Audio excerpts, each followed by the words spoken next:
శుక్లాంబరధరం విష్ణుం శశివర్ణం చతుర్భుజం ప్రసన్నవదనం ధ్యాయేత్ సర్వవిఘ్నోపశాంతయేత్. గురుర్బ్రహ్మా గురుర్విష్ణుః గురుర్దేవో మహేశ్వరః గురుః సాక్షాత్ పరబ్రహ్మ తస్మై శ్రీగురవై నమః.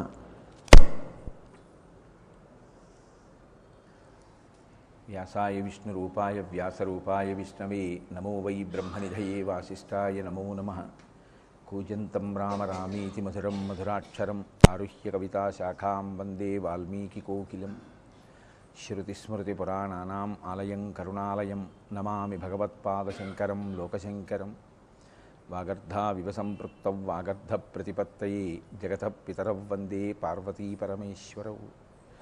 సూక్తిం సమగ్రయతున స్వయమేవ లక్ష్మీః శ్రీరంగరాజమహిషీ మధురైకటాక్షైః. వైదగ్ధ్యవర్ణగుణగుంభనగౌరవైర్యాం కండూలకర్ణకుహరాः కవయోధయంతి. హైమోత్థపుండ్రమజహన్మకుటం సునాసం మందస్మితం మకరకుండలచారుగండం బింబాధరం బహుళదీర్ఘకృపాకటాక్షం శ్రీవేంకటేశముఖమాత్మనిసన్నిధత్తాం. మనోజవం మరుతతుల్యవేగం జితేంద్రియం బుద్ధిమతాం వరిష్టం వాతాత్మజం వనరయూథముఖ్యం శ్రీరామదూతం శిరసా నమామి. ఆపదామపహర్తారం దాతారం సర్వసంపదాం లోకాభిరామం శ్రీరామం భూయో భూయో నమామ్యహం. శ్రీరామచంద్రం శ్రితపారిజాతం సీతాముఖాంబోరుహచించరీకः సమస్తకల్యాణగుణాభిరామः నిరంతరం మంగళమాతనోతు. హరి ఓం. వేయండి, వేస్తారా?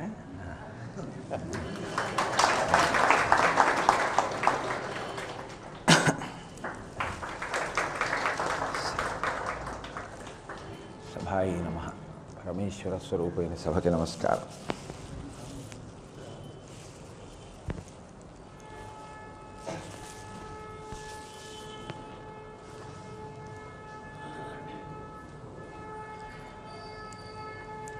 శ్రీకాళహస్తీశ్వర శతకం గురించి నేను మీతో ప్రస్తావన చేస్తున్నాను. దూర్జటి అత్యద్భుతమైనటువంటి కవితారచన చేశారు. అందులో ఒక్కొక్క పద్యం అనేక స్థాయిలలో బహుభంగిమలు అనుభవించవలసినటువంటి రీతిలో రచన చేశారు. స్తుతి అని ఒక మాట ఉంటుంది లోకంలో. స్తుతి అంటే ఈశ్వరుణ్ణి స్తోత్రం చేయడం, ఆయన వైభవాన్ని కీర్తించడం. అందులో మళ్ళీ నిందాస్తుతి అని ఒకటి ఉంటుంది. నిందాస్తుతి అంటే పైకి చూస్తే ఆయన్ని నిందించినట్లుంటుంది, విమర్శించినట్లుంటుంది, తక్కువ చేసినట్లుంటుంది. కానీ అందులో చాలా గంభీరమైనటువంటి రహస్యాలు దాగి ఉంటాయి. అటువంటి అద్భుత రచనా ప్రక్రియతో దూర్జటి చేసినటువంటి ఒక పద్యాన్ని మీకు ఇవాళ నేను ఆవిష్కరించే ప్రయత్నం చేస్తాను. అందులో దూర్జటి అంటారు, వన్నే ఏనుగుతోలు దుప్పటము బువా కాలకూటంబు చేగిన్నే బ్రహ్మకపాలము ఉగ్రమగు భోగే కంఠహారంబు మేల్ నిన్నీలాగున నుండియున్ తెలిసియున్ నీ పాద పద్మంబునన్ చేర్చెన్ నారాయణుడెట్లు మానసమున్. శ్రీకాళహస్తీశ్వర. ఆయన ఇందులో కాళహస్తీశ్వరుణ్ణి ప్రశ్న వేశాడు. ఓ కాళహస్తీశ్వర, ఆ శతకానికి మకుటం అదే. దశరథి కరుణాపయోనిధి అన్నట్లు ఆయన కాళహస్తీశ్వర అని పిలుస్తూ ఉంటాడు. పిలిచి ఆయన ఒక ప్రశ్న అడిగాడు. నీ రూపం గురించి నేను విన్నానయ్యా, ఇలా ఉంటావు అని నాకు అర్థమైంది. నువ్వు వన్నే ఏనుగుతోలు దుప్పటము, నువ్వు కట్టుకునేది ఒక ఏనుగు యొక్క చర్మాన్ని ఒలిచి కరిచర్మాంబరధారి అని కదా ఆయనకి సంబోధన. ఏనుగు తోలు కట్టుకుంటావు. వన్నే ఏనుగు తోలు దుప్పటము బువ్వా కాలకూటంబు. అచ్చమైన తెలుగు మాట వేశారు. బువ్వా. బువ్వ తింటావా నాన్న అంటాం. బువ్వ అంటే అన్నం. బువ్వా కాలకూటంబు. నువ్వు తిన్నావు అని లోకంలో తెలిసున్నవి రెండే రెండు ఇప్పటిదాకా. ఒకటి, నువ్వు తిన్నావు అని లోకంలో తెలుసున్నది తిన్నడు తీసుకొచ్చి పెట్టినటువంటి ఎంగిలి మాంసం. రెండవది, నువ్వు తిన్నటువంటి హాలాహలం. కాబట్టి నేను మొదటిదాన్ని ప్రస్తావన చేస్తాను. ఇంకొక పద్యంలో ఆయన మాంసాహారాన్ని కూడా ప్రశ్న వేశాడు. ఇక్కడ అన్నారు ఆయన, బువ్వా కాలకూటంబు. లోకంలో ఎవరైనా విషం కలవకుండా చూసుకుని తింటారు, బూజు పట్టకుండా చూసుకుని తింటారు. ఎందుకంటే బూజు విషతుల్యం కాబట్టి ఆ బూజు పట్టిన పదార్థాన్ని ఎవరు తినరు. ఊరగాయ ఎంత పెట్టుకుని తడి తెగిలి బూజు పట్టేసినా అయ్యో బూజు తీసి తిందామని ఎవరు తినరు, ఇంకా ఆ జాడి తీసుకెళ్ళి అవతల పడేస్తారు. అటువంటిది నువ్వు ఏకంగా హాలాహలాన్ని తింటుంటావు, కాలకూట విషాన్ని తింటుంటావు. బువా కాలకూటంబు చేగిన్నే బ్రహ్మకపాలము. పోనీలే, తిన్నది ఎప్పుడో తిన్నావు, దాని గురించి మాకెందుకు. నువ్వు తినే పాత్రో ఎవడైనా బంగారు కంచంలో తింటాడు, బాగా ఐశ్వర్యవంతుడంటే. అది లేకపోతే ఓ వెండి కంచంలో తింటాడు, అది లేకపోతే ఓ స్టీల్ కంచంలో తింటాడు, అది లేకపోతే ఓ ఆకేసుకు తింటాడు తప్ప అంతకన్నా ఇంకొక రకంగా తినేవాళ్ళని నేను చూడలేదు. నువ్వు బ్రహ్మకపాలము, చేగిన్నె నీకు బ్రహ్మకపాలము అంటే చేతిలో నువ్వు పెట్టుకునేటటువంటి గిన్నె అయినా తినడానికి పట్టుకునే బ్రహ్మకపాలము. ఆయన కపాలంలో పట్టుకు తింటున్నాడు అని ఎక్కడుంది? ఎక్కడైనా ఉందా అలాగా? కపాలంలో తింటాడని ఉందా? కపాలీశ్వర స్వామి వారి గుడి అని మెద్రాసులో ఉంది. మెద్రాసు అంటే ఒప్పుకోరేమో, చెన్నైలో ఉంది. కాబట్టి ఆ కపాలీశ్వర స్వామి వారి గుడిలో మీరు గమనిస్తే ఈశ్వరుడు కపాలం పట్టుకుని భవతి భిక్షాందేహి అని వెడుతుంటాడు. కపాలం చేత్తో పట్టుకుని భిక్షాటన చేస్తే కపాలంలో అరటిపండు వేశారనుకోండి, అరటిపండు వేస్తే మరి ఇప్పుడు అరటిపండు తినాలా? మరి కపాలంలోది తింటున్నాడా? కపాలంలోది తింటున్నాడు కాబట్టి చేగిన్నె అంటే చేతిలో పెట్టుకుని అన్నం తినడానికి ఉపయోగించేటటువంటి పాత్ర కపాలము పట్టుకున్నవాడేనా? చేగిన్నె బ్రహ్మకపాలము. ఉగ్రమగు భోగే కంఠహారంబు. అదేదో బురద పాము లేకపోతే ఇంక అసలు ప్రాణం ఊడిపోతున్న పామో కాదది. అది ఉగ్రమగు, చాలా భయంకరంగా బుసలు కొడుతూ ఇలా పడగ విప్పి ఉండేటటువంటి పాము. ఏదో ఇలా వేళ్లాడుతూనో పాకుతూనో పారిపోవడానికి సిద్ధంగానో ఉన్న పాము కాదు, మెడకి చుట్టుకుని పడగ విప్పినటువంటి పాము. అది కూడా ఓ త్రాచుపాము కాదు, ఒక నాగుపాము కాదు, అది వాసుకి. అంత భయంకరమైన పాము. కుక్షి అని కన్నడ దేశంలో ఒక క్షేత్రం ఉంది. కుక్షి క్షేత్రంలో వాసుకి లోపల ఉంటారు. వాసుకి లోపల ఉన్న కారణం చేత ఇప్పటికే ఆయన విషపు జ్వాలలు వస్తుంటాయి. ఆ విషపు జ్వాలలు మనం తట్టుకోలేమని బయట గరుడ స్తంభం ఉంటుంది. గరుడ స్తంభం ఈ విషపు జ్వాలల్ని హరిస్తుంది. అందుకని దేవాలయ దర్శనం కుక్షిలో చాలా లోపలికి వెళ్ళి చేయడం కుదరదు. గరుడ స్తంభం దగ్గరే ఆపేస్తారు. గరుడ స్తంభం దగ్గర నిలబడి లోపలికి దర్శనం చేయాలి సుబ్రహ్మణ్యుణ్ణి. కారణం ఏమంటే వాసుకి తపస్సు చేశాడు ఆయన కోసం. కానీ ఆయన ఊపిరి విడిచిపెట్టాలిగా. వాసుకి విడిచిపెడితే అది విషజ్వాల. ఆ విషజ్వాలని మనం తట్టుకోలేమని కుక్షి సుబ్రహ్మణ్య క్షేత్రంలో గరుడ స్తంభం దగ్గర నిలబెడతారు. అటువంటిది ఆ వాసుకి మెడలో వ్రేలాడుతూ పడగ విప్పి ఉంటాడు ఇలా చెవి పక్కన. ఉగ్రమగు భోగే కంఠహారంబు. మెళ్ళో నువ్వు వేసుకున్నటువంటి హారం చూస్తే ఒక పెద్ద పావు. నిన్నీలాగున నుండియున్ తెలిసియున్ మేల్. ఒక కితాబ్ ఇచ్చారు దుర్జటి, మేల్ చాలా మంచిది. అబ్బో ఎవరు వేసుకున్నారు ఇలాగా? ఎవరు వేసుకోరు. ఇంట్లో టాయిలెట్ బాక్స్ అంటే బీరువాలో ఏదో గొలుసులు పెట్టి చెస్ట్లో ఎక్కడో ఉంటుంది. అంతేకాని ఓ పాములు పెట్టోటి అక్కడ పెట్టుకుని బయటికి వెళ్ళిపోయే ముందు ఇంకా గబగబా బుట్టలోంచి ఇవాళ ఏ పాము వేసుకుందామని అందులోంచి ఓ పాము తీసుకుని మెళ్ళో వేసుకుని ఎవరన్నా పెడతారా? ఎవరైనా బయటికి వెళ్ళేటప్పుడు ఏదైనా ఒక గొప్ప సభలో ప్రవేశించాడనుకోండి, చేత కమండలం లేకుండా వెళ్ళకూడదు. కమండలం కానీ జలపాత్ర కానీ పట్టుకుని వెళ్ళాలి. అది సంప్రదాయ నిష్ట. భోజనానికి వెళుతున్నారనుకోండి ఎవరింటికో, భోజనానికి రెండని పిలవరు. భోజనానికి రెండంటే ఏదో పశువుకు పెట్టినట్టు పెడతాను రెండని. అంటే ఇప్పుడు మన సంప్రదాయం అంతా పోయింది. విందు 11 నుంచి 1 గంట వరకు దాటి వస్తే నీకు పెట్టమన్నట్టుంటాయి ఆ కార్డులు కూడా. అలా ఫ్రమ్ టూలు ఏమి ఉండవు. ఈ దేవతార్చనకి 2 అంటారు. దేవతార్చన అంటే ఆయన పరిశేచనం చేసి యజ్ఞం చేసినట్టుగా తీసుకుంటాడు కాబట్టి దేవతార్చనకి 2 అంటారు. ఇప్పుడు అలా దేవతార్చన చేసేటటువంటి వాడు ఎక్కడికైనా వెడితే, ఓ పెళ్ళికి భోజనానికి వెడుతున్నారనుకోండి, పెళ్ళికి భోజనానికి వెడితే ఓ ప్లాస్టిక్ గ్లాస్ ఎట్టి అది గాలికి కింద పడిపోయాక మళ్ళీ తీసి దాన్ని ఎట్టి అందులో నీళ్ళు వేసి దాన్ని గట్టిగా పట్టుకుంటే అది ఇలా నొక్కుకుపోయి అందులోంచి నీళ్లు పైకి ఉబికి అలా ఉండకూడదు. అందుకని ఎవడి పాత్ర వాడు పట్టుకెడతాడు. ఎందుకని అంటే ఏమండి నీళ్ళు ఇవ్వండి అని అడగకూడదు కదా. తన నీళ్లు తాను పట్టుకెళ్ళి ఆచమనం దానికి పరిశేచనం చేస్తాడు. అంటే ఇవాళ మనం చేసేవన్నీ చిత్రంగా ఉంటాయి. మీరు చూడండి, ఉపనయనానికి వెడతారు, భిక్ష వేస్తారు. భిక్ష వేసినప్పుడు బియ్యం కదా వెయ్యాలి.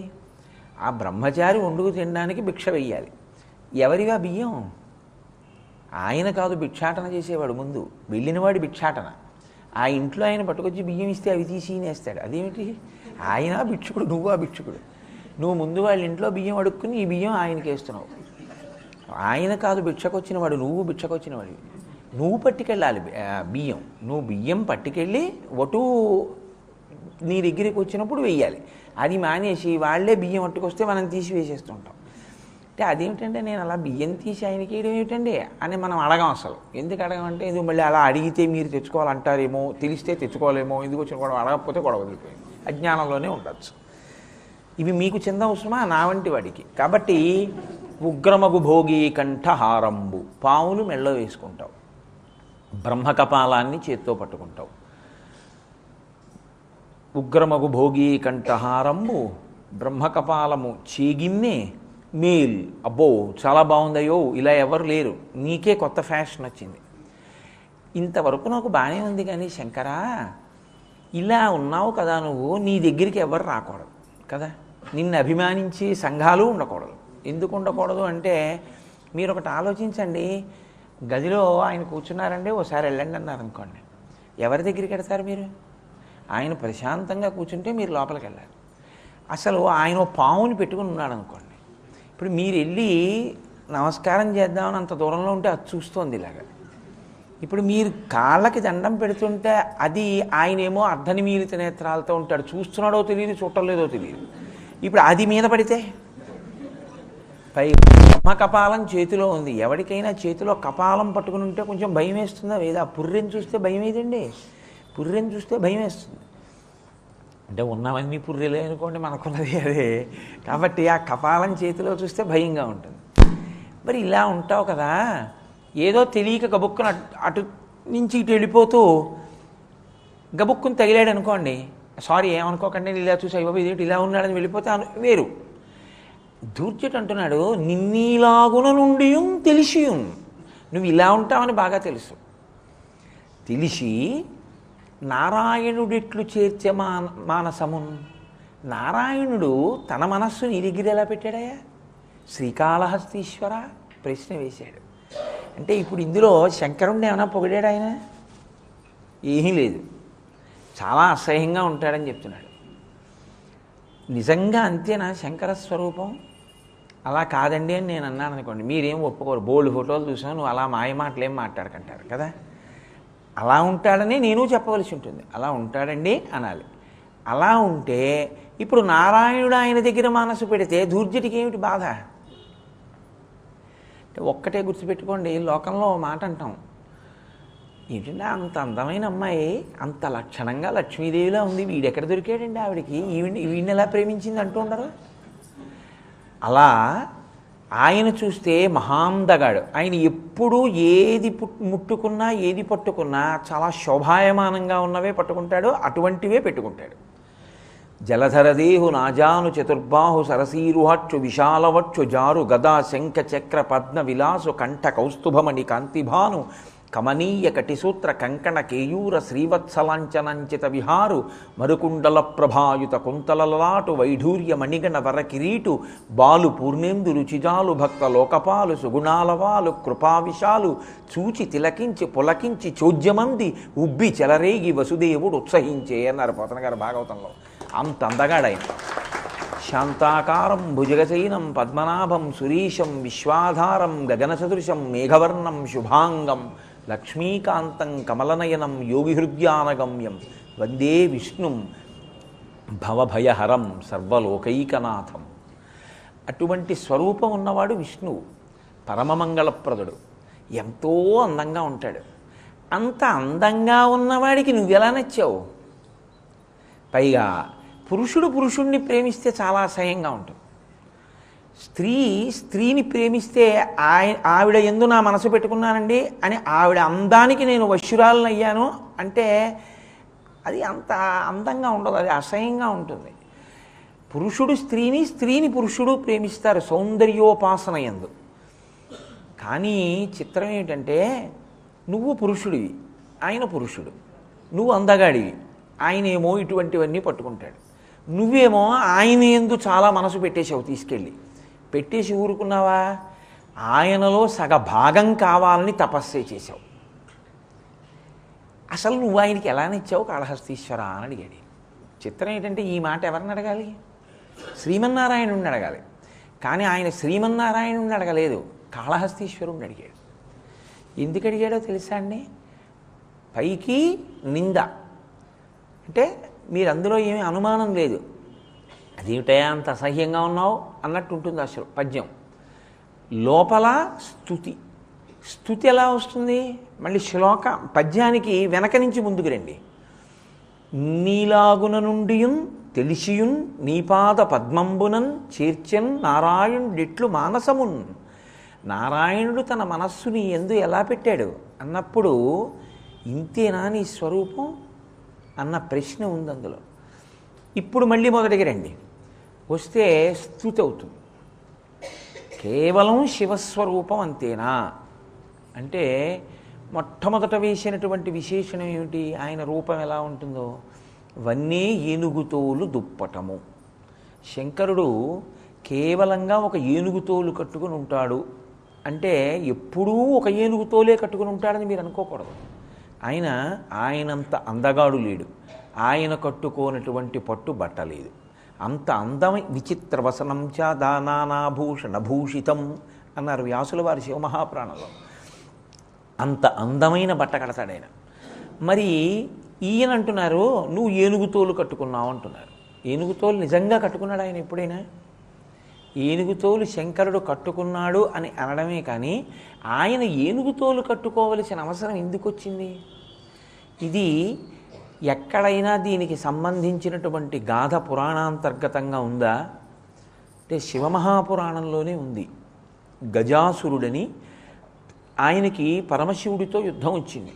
అదొక చిత్రమైన పరిస్థితిలో వచ్చింది ఆ యుద్ధం. వస్తే శంకరుడప్పుడు తపస్సమాధిలో ఉన్నాడు. తపస్సమాధి అంటే మీరు ఒకటి గుర్తుపెట్టుకోవాలి, శంకరుడు దిగంబరుడు అంటుంటాం. దిగంబరుడు అంటే రెండు అర్థాలు. దిగంబరుడు అంటే ఒంటి మీద బట్ట లేనివాడు అని ఒక అర్థం, దిక్కులు అంబరములుగా కలిగినవాడు అని ఒక అర్థం. అంతటా నిండిపోయినవాడు కాబట్టి ఆయనకి పంచెల చాపు కట్టేవాడు ఎవడు ఉండడు. ఇంకా ఆయనకి పంచెల చాపు ఎవడినేస్తాడు? వస్త్రోద్ధూత విధౌ సహస్రకరత అంటారు శంకరాచార్యులు వారి శివానంద లహరిలో. నీకు పంచి ఇవ్వాలంటే నాకు 1000 చేతులు ఉండాలన్నారు. 1000 చేతులు ఉంటే అంతటా నిండిపోయిన నీకు సూర్యుళ్ళ ఇన్ని కిరణాలు ఇన్ని చేతులుగా పెట్టి కరములను నీకు పంచి ఇవ్వగలను.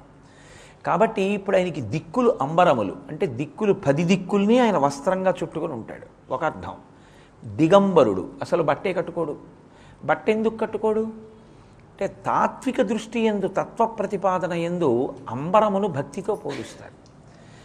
ఇప్పుడు నేను పరమశివ భక్తుణ్ణి అన్నాను అనుకోండి, నేను శివుణ్ణి మనసులో పెట్టుకుని ఆయన్ని చేరే ప్రయత్నం చేస్తూ ఉంటాను, ఆయన్ని అభిమానిస్తూ ఉంటాను, ఆయన్ని చూడాలని కోరుకుంటాను. నేను విష్ణు భక్తుణ్ణి అన్నాను అనుకోండి, నేను విష్ణువుని ఆరాధించి విష్ణువుని దర్శనం చెయ్యాలి అని కోరుకుంటూ ఉంటాను. అంబరము అంటే భక్తి. నాకున్న అంబరము నాకున్న భక్తి ఎవరి పట్ల? వేరొకరి పట్ల. శివుడికి ఎవరి పట్ల ఉండాలి భక్తి? ఆయనకి ఇంకోరి పట్ల భక్తి ఉండడానికి ఆయనలోంచి అన్నీ వచ్చాయి తప్ప ఆయన ఇంకొకరి నుండి వచ్చినవాడు కాడు. శివమహాపురాణాన్ని మీరు చూస్తే అటువంటి శివుడు ఎవరి మీద భక్తితో ఉంటాడు? కాబట్టి తనలో తాను రమిస్తూ ఉంటాడు, తన ఆత్మలో తాను రమిస్తాడు. అందుకని అర్ధనిమీలిత నేత్రాలతో ఉంటాడు. ఇప్పుడు ఆయన ఎవరి మీద భక్తి పెట్టుకోవాలి? భక్తి పెట్టుకోవడానికి ఏం లేదు. కాబట్టి భక్తి అంబరము ఆయన కట్టక్కర్లేదు. భక్తి అంబరము తాను కట్టనవసరం లేనివాడు కాబట్టి ఆ అంబరము లేనివాడు కాబట్టి దిగంబరుడు. అందుకని దిగంబరుడు తప్ప బట్ట లేక బట్ట కట్టుకోకూడదని పిచ్చివాడై బట్ట కట్టుకోనివాడు కాడు. తాను వేరొకరి యందు భక్తి పెట్టడానికి తనకన్నా పైన వేరొకడు లేనివాడు కనుక. అలానే ఎక్కడుంది? పార్వతీ కళ్యాణం జరుగుతుంటే పార్వతీదేవికి ప్రవర చెప్పారు. బ్రహ్మగారు బ్రహ్మస్థానంలో కూర్చున్నారు, నారద మహర్షి వచ్చి కూర్చున్నారు. నారదుడు పార్వతీ పరమేశ్వర కళ్యాణం కదా అని సంతోషంగా వీణ వాయిస్తున్నాడు. మేము ఇది యథార్థంగా చేసాం పార్వతీ కళ్యాణం కాకినాడలో. ఆ నారదుడు వీణ వాయిస్తుంటే శంకరుడి యొక్క ప్రవర ఎవరికీ తెలియలేదు. శంకరుడికి అమ్మెవరు నాన్నెవరు అది తెలిస్తే కదూ. ఆ తర్వాత తాతగారెవరో ముత్తాతగారెవరో చెప్తే అక్కడి నుంచి నప్తే పౌత్రే అలా చెప్పుకుంటూ రావడానికి ఇప్పుడు ఎలా చెప్తారు అసలు? పెళ్లి కొడుకుని వెళ్ళి ఏమయ్యా మీ అమ్మగారు నాన్నగారు ఎవరంటే ఏమీ తెలియకుండా పిల్లలు ఎలా ఇచ్చామని అడగరు. అందులో పెద్ద ఆయన ఎవరైనా ఉంటే ఆయన అడుగుదాం, ఆయనకి తెలుస్తుంది కదా అని. బ్రహ్మజ్ఞాని కదా, అన్ని లోకాలు తిరుగుతున్న వాడికే తెలియాలి అలాంటి విషయాలు. నారదుడిని వెళ్ళి అడిగారు. ఆయన వీణ వాయించుకుంటున్నాడు సంతోషంగా. అమాంతం ఆ వీణ పట్టుకుని అన్నారు, ఏమిటి వీణ? ఓ పక్క ప్రవర తెలియక చస్తుంటే నీకేమైనా తెలుసా శంకరుడి ప్రవర అన్నారు. అంటే ఆయన అన్నాడు, మీ మొహం ఇట్రా, శంకరుడికి ప్రవర ఏమిట్రా? ఆయనకి ప్రవర ఉండదు. ఆయనే ఆది నిత్యాయ త్రిగుణాత్మనే పురజితే కాత్యాయని శ్రేయసే సత్యాయ ఆద్య కుటుంబిని. ఆద్య కుటుంబం అదే మొదలు. పార్వతీ పరమేశ్వరులిద్దరితోటే మొదలు లోకం. అంతకు ముందెవరూ లేరు, ఆయనలోంచి అన్నీ వచ్చాయి. కాబట్టి ఇప్పుడు శంకరుడికి ప్రవరెవరు చెప్తారు? ఆయనకి తండ్రి ఏమిటి? అసలు ఆ ప్రశ్న ఏమిటి?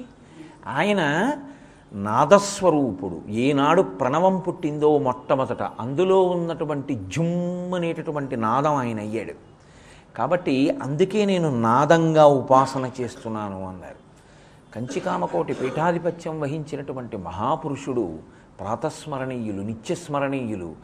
ఎవరి పాదములను తలుచుకున్నంత మాత్రం చేత అజ్ఞానం విచ్చిపోతుందో, ఏ మహాపురుషుడు సనాతన ధర్మం యొక్క వైభవాన్ని లోకమంతటా చాటారో, ఏ మహానుభావుడు శంకరాచార్యుల వారి యొక్క వేరొక అవతారంగా కీర్తింపబడతారో, ఏ మహానుభావుడు శరీరంతో ఉండగా సనాతన ధర్మాన్ని అంగీకరించినటువంటి బౌద్ధమత సన్యాసి అయిన దలైలామా కూడా ఈ శతాబ్దపు నిజమైన సన్యాసి అని కీర్తించారో, అటువంటి మహాపురుషుడైనటువంటి శ్రీ శ్రీ శ్రీ చంద్రశేఖరేంద్ర సరస్వతి మహాస్వామి వారు చంద్రమౌళీశ్వరారాధన చేస్తే వీణ చెవి దగ్గర పెట్టుకుని చిన్న వీణ వాయిస్తూ ఉండేవారు.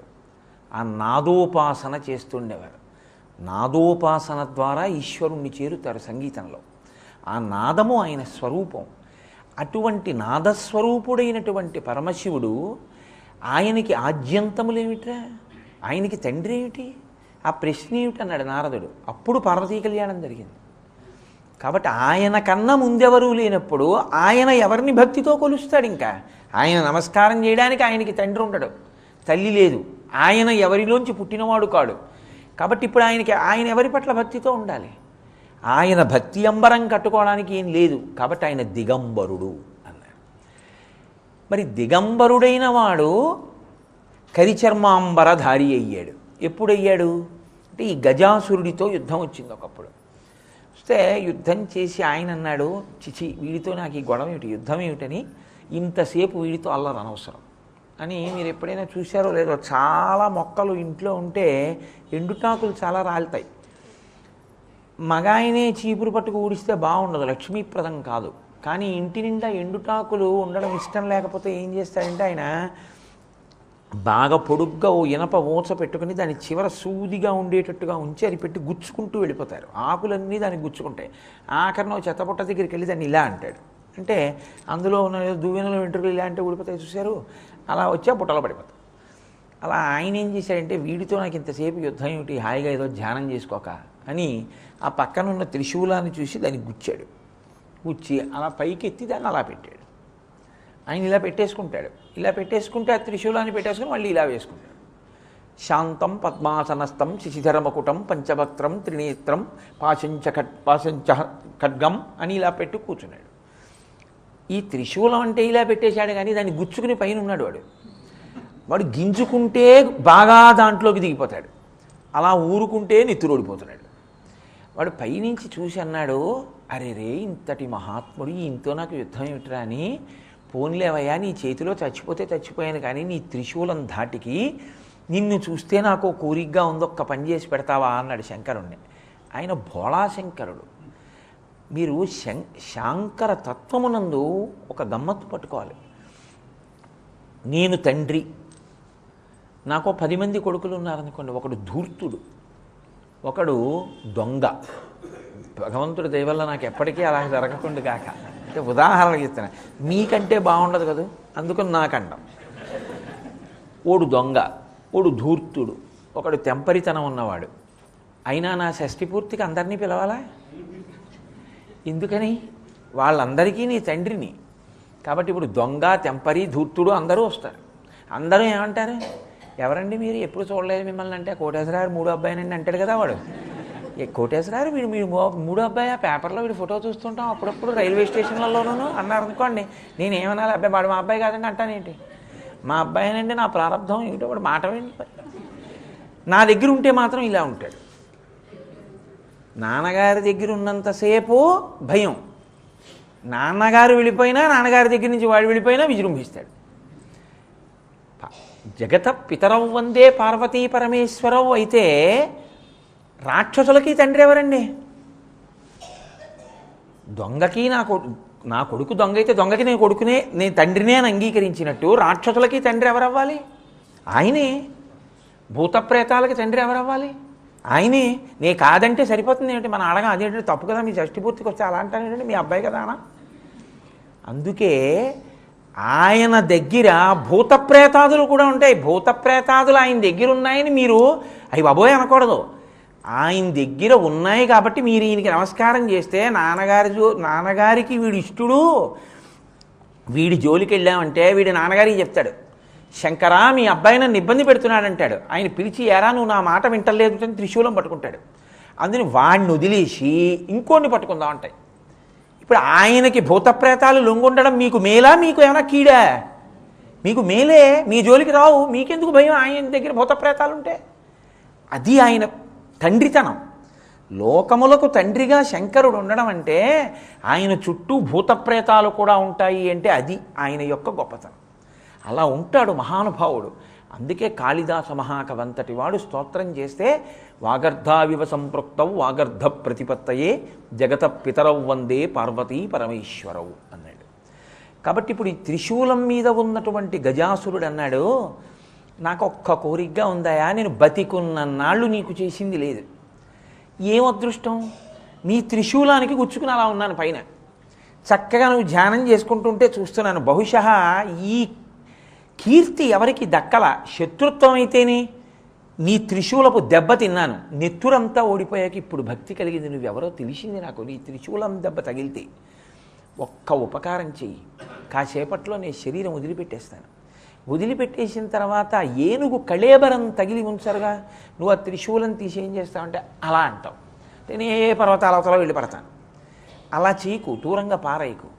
ఏదో అదృష్టం, నీ శరీరాన్ని తగిలాను యుద్ధంలో, నీ త్రిశూలానికి గుచ్చుకున్నాను కదూ, నేను చచ్చిపోగానే నా తోలు ఒలిచి నువ్వు కట్టుకుంటే కనీసం చచ్చిపోయాక నా చర్మం ఆయనకి పనికొచ్చిందని ధన్యత పొందుతానన్నాడు. చీనోరు మొయ్యి అనాలి. ఇంత యుద్ధం చేసి ఇప్పుడు నీ తోలు ఒలుచుకోనా మళ్ళీ అనాలి. ఆయన అన్నాడు తథాస్తు. తండ్రి అండి, ఇన్ని తప్పులు చేయనివ్వండి, ఎంత అల్లరి చేయనివ్వండి, మార్కులు రాలేదు, కాలేజీకి వెళ్ళటం లేదని తెలియనివ్వండి, వాడు ఇంటికి వచ్చి నాన్నగారిని చూసి భయపడి నక్కి ఎక్కడో కూర్చుంటే తండ్రి వాడు వచ్చాడని తెలుసుకుని భోజనం చేసేసి అక్కడే కూర్చున్నాడు అనుకోండి. 10 అయింది, వాడు వస్తాడేమో అని చూశాడు, వాడు ఎదరపడలేదు. తండ్రి మనసులో చాలా దిగులుగా ఉంటుంది, అయ్యో వీడి దారి తప్పాడని. తాను పడక గదిలోకి వెళ్ళిపోయి పడుకుంటూ భార్య కూడా వస్తే అన్ని గదులు తాళం వేసేస్తున్నాడు. ఆయన అన్నాడు, నేను చూశాను, వెళ్ళి వాడికి అన్నం పెట్టిరా అంటే. ఎందుకంటాడు? తండ్రితనం అండి అది. ఆ తండ్రితనం బయట పడలేడు కానీ వాడికి అన్నం పెట్టంటాడు కదా. మన్నించగలగడం తండ్రి యొక్క లక్షణం, కానీ బయట పడలేకపోవడం తండ్రి లక్షణం. ఎందుకంటే వాడికి క్రమశిక్షణ కావాలని. అందుకే పురుషుణ్ణి పర్వతంతో పోలుస్తారు, స్త్రీని సముద్రంతో పోలుస్తారు. ఇదే కారణం. పురుషుడు ఇన్ని ఉండనివ్వండి, ఏడిస్తే బాగుండదు, ఏడవడు. పర్వతం ఏం సంతోషంగా ఉందనుకుంటున్నారా? ఎలకలు బొరియలు పెట్టేస్తాయి, పెద్ద పుల్లు తిరుగుతుంటాయి, పుట్టలు పెట్టి పావులు దూరుతాయి, ఇవన్నీ బాధలేగా. అయినా అలా ఎత్తుగా నిలబడి ఉంటుంది, తానేం కష్టం లేనట్టుంటుంది, ఏం ఏడవదు. సముద్రం ఆడదాంతో పోలుస్తారు. ఎందుకో తెలుసా అండి? ఆవిడ్ని చూడ్డానికి అబ్బా ఆవిడికి ఏమిటి అనిపిస్తుంది, కానీ ఆ ఇంట్లో అత్తగారితో ఎన్ని బాధలున్నాయో, మామగారితో ఎన్ని బాధలున్నాయో, ఇంటికి వచ్చే వాళ్ళతో ఎంత బాధలున్నాయో, ఒక్కరోజు టిఫిన్ తినడానికి ఉండదు. ఇలా టిఫిన్ పెట్టుకునేటప్పటికీ కాలింగ్ బెల్ అన్నా మోగుతుంది, ఫోన్ అన్నా మోగుతుంది. ఇంటికి అలా వస్తూనే ఉంటారు. ఒక్కనాడు 10ంటికో రాత్రి 11ంటికో ఆకలి చచ్చిపోయాక పలహారమే తప్ప ఒక్కనాడు వేళ పట్టున తినడానికి ఉండదు. ఆయన్ని కట్టుకున్న ప్రారంధం. పైకి ఆయన భార్య అని పేరు, గౌరవం. ఆవిడ నిజానికి వేళ పట్టున తినే పలహారం కూడా ఉండదు జీవితంలో. అయినా ఇంతటి బడబాగ్నిని, ఇంత బాధని కడుపులో పెట్టుకుని పైకి సముద్రం పొంగిపోతూ సంతోషపడిపోతున్నట్టు అంత సంతోషంగానూ కనపడుతుంది. అందువల్ల కదూ ఇద్దరు దాంపత్యానికి ఆ పేరు వచ్చింది, అంత గొప్పతనం వచ్చింది. ఆవిడ దాచుకోకుండా పైకి వదిలిందనుకోండి బడబాగ్ని, ఆయన గౌరవం పోయిందే ఇంకా కదండి.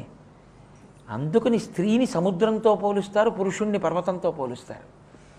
ఇప్పుడు ఆయన తండ్రితనం అటువంటిది. ఆయన అన్నాడు అలాగే కట్టుకుంటాలే అన్నాడు. ఇప్పుడు ఆ ఏనుగు, ఆ గజాసురుడు మరణించాడు.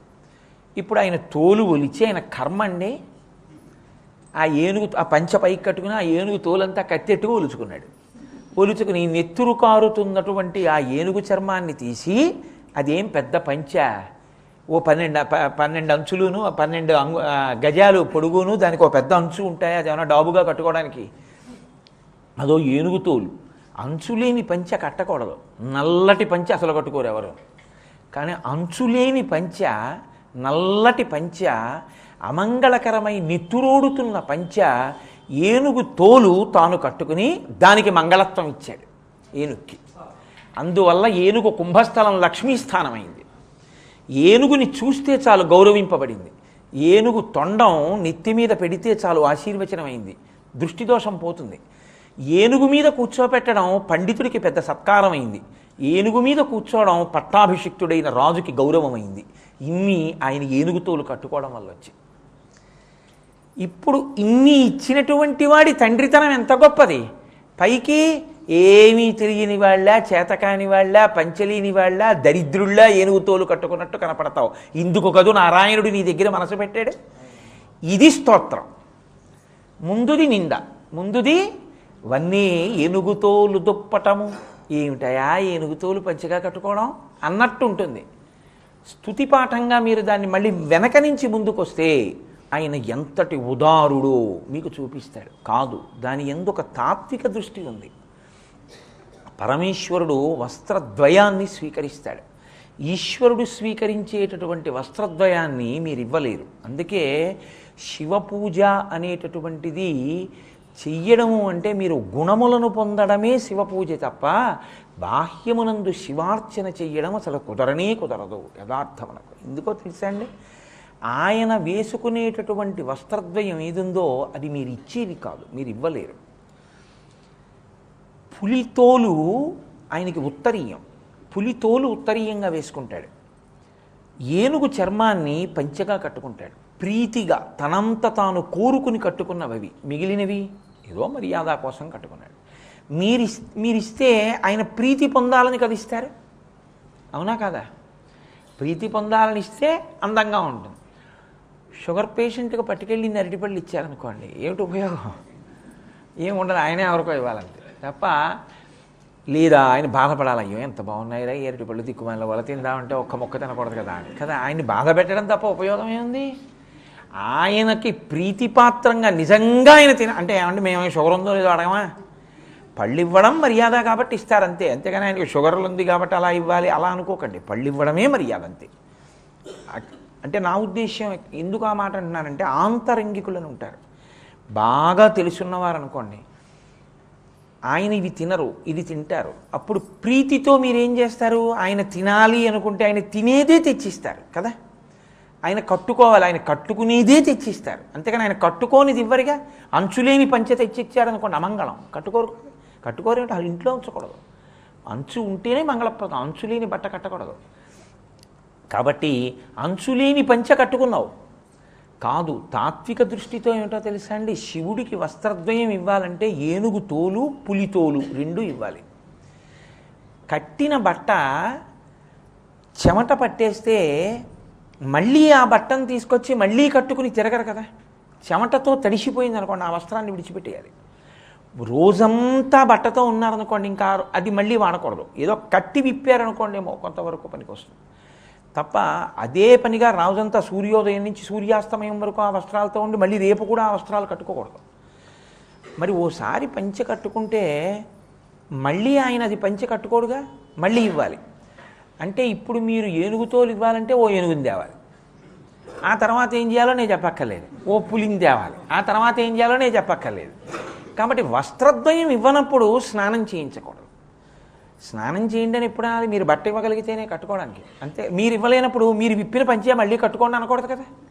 కాబట్టి స్నానం చేయమని అడగకూడదు. స్నానం చేయమని అడగను అనుకుంటే అసలు ఆయన్ని మా ఇంటికి రెండని పిలవకూడదు కదా.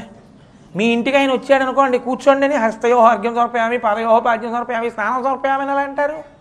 ఆ తర్వాత కదా చందనం అనులేపనం చేసినా, ధూపం వేసినా, నైవేద్యం పెట్టినా, ఏవైనా. నేను వస్త్రద్వయం మీరు ఇవ్వలేరు కాబట్టి మీరు ముందు ఇవి చేయకూడదు. కాబట్టి శివ పూజ చెయ్యలేరు నిజానికి, కానీ చేస్తాం. ఎందుకు చేస్తాం? మన చేతకానితనాన్ని చూసి పరిపూర్ణం తదొస్తుంది, ఈశ్వర పూర్ణం చేసేయి అని పూజ చేసుకుంటాడు. కానీ ఈ రెండు ఎందుకు పుచ్చుకుంటాడో తెలుసా అండి? గిరిచాపమాయన్ కరిని ఖండించి పురహర భేదమన్ పులి పట్టి త్రుంచి వాటి చర్మము ఒలిచి వల్లెవాటుకొకటి వస్త్రంబుకొకటి వస్త్రద్వయమిచ్చితి ఈశ్వర నీకు అంటారు. మానస పూజలో శివుణ్ణి మనసుతో పూజ చేసేటప్పుడు శంకరుడికి ఇచ్చేటటువంటి వస్త్రద్వయం ఏది ఇస్తున్నారో చెప్తారు. ఆ ఇచ్చేటప్పుడు గిరిచాప మాయయన్ కరిని ఖండించి, మాయ అనబడేటటువంటి ఏనుగుని చంపాలి.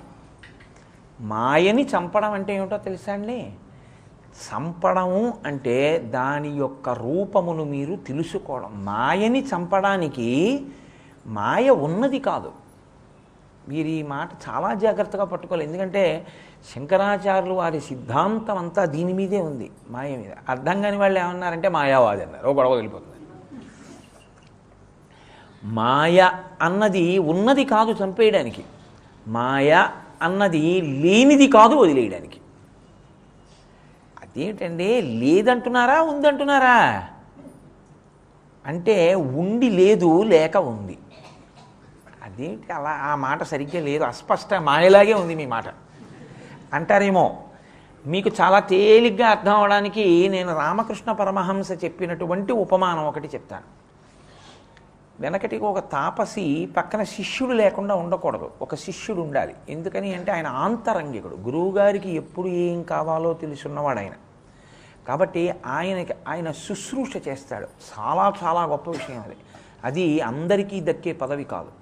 ఒక గురువుగారి దగ్గర ఎవరో నోచుకుంటారు అటువంటి పదవికి. ఆయన శుశ్రూష చేస్తాడంటే గురువుగారికి ఆ వేళకి తల్లి తండ్రి ఎలా సేవిస్తారో ఆయన శరీరాన్ని రక్షించడానికి ఆ వేళకి అది అందించి ఆయన్ని కాపాడుకుంటుంటాడు. శంకరాచార్యుల వారి దగ్గర తోటకాచార్యులు వారు ఉండేవారు అలాగే. కాబట్టి ఒక శిష్యుడు ఉంటాడు. ఎందుకంటే ఆయన ఏదో ధ్యానం చేసుకుంటున్నారు అనుకోండి, ఎవరో వచ్చారు, గురువుగారు ధ్యానం చేసుకుంటున్నారు, కాసేపు కూర్చోండి. ఆయన ఎంతసేపు చేసుకుంటారో తెలుసు. మళ్ళీ వెళ్ళి గురువుగారు వాళ్ళు వచ్చారు పంపించనా అంటాడు. అందుకని ఒక శిష్యుడు ఉండాలి. ఉన్న ఒక శిష్యుడు మా అక్క పెళ్ళని వెళ్ళిపోయాడు. ఇప్పుడు శిష్యుడు లేడు. ఎవడో ఒకడు అందాక ఉండాలి. ఎవరైనా వస్తే అంటే పూజ చేసుకుంటున్నారు, కాసేపు కూర్చోండి అని చెప్పడానికి. అందుకని ఆ తాపస ఏం చేశారంటే అలా అడవిలో వెళ్ళిపోతూ ఎవరో గొర్రెలు కాసుకునేవాడు కనపడ్డాడు. వాడిని అన్నారు, ఒరే నువ్వు ఒక్క 2 రోజుల పాటు నా పర్ణశాలలో కూర్చోరా, నీకు ఎలాగో ఇల్లు వాకిలి లేదా పక్క పాకలోనేగా ఉంటావు, దాని బదులు నా పర్ణశాలలో కూర్చో అంటే వాడన్నాడు, అయ్యి బాబాయ్ నాకు భయం అండి మీ పర్ణశాలలో కూర్చోవడమే, ఎప్పుడు మేము లోపలికి రాలేదు, బయట ఉండే మంచినీళ్ళు కావాలంటే అడుగుతాం, మీ శిష్యుడు ఇస్తాడు, మీ పర్ణశాలలో నీ కూర్చోవడం ఏమిటన్నాడు. కాదు, నీకేం భయం లేదు, ఎవరైనా వస్తే పూజ చేసుకుంటున్నారని చెప్పు, నేను పూజ చేసుకొచ్చి మాట్లాడతాను. అంటే ఏమంటే మీకోసం వచ్చేవాళ్ళు మీలాగే ఉంటారు. వాళ్ళు ఇంతంత గడ్డాలు అవి పెట్టుకుని దర్భాసనాలు పట్టుకుని కమండలాలు పట్టుకుని వస్తారు. నాకు వాళ్ళతో నేను మాట్లాడినా, నాకు ఏం మాట్లాడడం వచ్చని మాట్లాడను, నేనేం మాట్లాడినా అన్నాడు. ఆయన కాసేపు ఆలోచించాడు. ఓ పని చెయ్యి, నువ్వేం మాట్లాడకు, నువ్వేం చేస్తావంటే ఓ పెద్ద గడ్డం ఒకటి పెడతాను నీకు, ఓ గడ్డం పెంచుతాను, ఓ గడ్డం పెంచుకొని ఓ తగిలిస్తాను, ఓ కమండలం పెట్టుకో, ఓ దొంగ యజ్ఞోపవీతమును ఒకటి వేసేస్తాను, చక్కగా స్నానం చేసి 3 విభూతి బొట్లు పెట్టి 3 విభూతి రేఖలు పెట్టి బొట్టు పెడతాను, కూర్చో ఇప్పుడు నిన్ను చూస్తే ఎలా ఉంటావు? నా శిష్యుళ్ళ ఉంటావు. ఎవడైనా వస్తే నా కోసం నువ్వేమీ మాట్లాడద్దు. వాడు ఏదో అడుగుతాడు, నువ్వు చూసి నవ్వు. ఆయన ఏరంటాడు, ఇలాను ఏం చేస్తున్నారంటాడు, కూర్చోండనంతే, ఏమీ చెప్పకు, నేను వచ్చి చూస్తాను. ఇదేదో బాగానే ఉందిగా, మాట్లాడక్కర్లేదుగా, ఒప్పుకున్నాడు. అన్ని పాత్రలలోకి తేలిక పాత్ర ఇది అంటే ధృతరాష్ట్ర పాత్ర. ఎందుకంటే సభని చూడక్కర్లేదు, సభా పెరిగితనం ఉండదు, ఏమీ మాట్లాడక్కర్లేదు, గొడవ లేదు, కళ్ళు మూసుకు కూర్చోవడమే. ఆయన వచ్చి ఏదైనా చెప్తే కళ్ళు మూసుకుని మాట్లాడేయచ్చు. ఎందుకంటే ఎదురుంటే సభను చూస్తే కొంతమంది మర్చిపోతారు అన్నీ. ఆ భయం ఏం లేదు, కళ్ళు మూసుకుని ఏదో గుర్తు పెట్టుకుని చెప్పేస్తే చాలు. కానీ ఆ పాత్ర వేసి నిద్రపోయిన వాళ్ళు ఉన్నారు, మళ్ళీ అదో బాధ. కాబట్టి ఆ పిల్లవాడు ఒప్పుకున్నాడు, వాడికి వేషం కట్టారు, పర్ణశాలలో కూర్చున్నాడు. ఈయన లోపల ధ్యానం చేసుకుంటున్నారు. వాడు నిజంగా మునిబాలకుడా కాదు, కానీ ఇప్పుడు వాడు ఎలా కనపడుతున్నాడు? మునిబాలకుడిలాగే కనపడుతున్నాడు. అది మాయ అంటే లేనిది ఉన్నట్టు ఉండడం. ఎవరో ఒక ఆయన వచ్చాడు, పెద్ద ఆయన, మీ గురువుగారు ఏర్రా అన్నాడు. ఇప్పుడు ఉన్నారా అంటే అనమన్నాడు. మీ గురువుగారు ఏర్రా అంటే ఏం చెప్పాలి? నువ్వెవరు, నీ పేరేమిటి అన్నాడు. అయ్యి బాబా, ఇదేంటి నా గురించి అడుగుతున్నాడు, ఆయన గురించి అడుగుతాడు అనుకున్నాను. ఎరా నువ్వు ఏంట్రా మాట్లాడవేట్రా, నువ్వు ఇక్కడ ఎన్నాళ్ళ నుంచి ఉంటున్నావు, నువ్వు ఏం నేర్చుకున్నావు, ఏమన్నా రుద్రం అవి వచ్చా, నేర్చుకున్నావా మీ గురువుగారి దగ్గర? ఇంకా భయం వేసింది. అంటే ఏమడిగినా మాట్లాడవు, నువ్వు ఎలా గొర్రెలు కాసుకునేవాడివా అన్నాడు. అంతే వీళ్ళేసి పారిపోయాడు. ఎందుకంటే అమ్మ బాబోయ్ నేను గొర్రెలు కాసుకునేవాడిని అని వాడికి తెలిసిపోయిందని పారిపోయాడు. అంటే మీకు దాని యొక్క స్వరూపము తెలిస్తే ఉండనిది, తెలియనంతసేపు ఉండునది మాయ.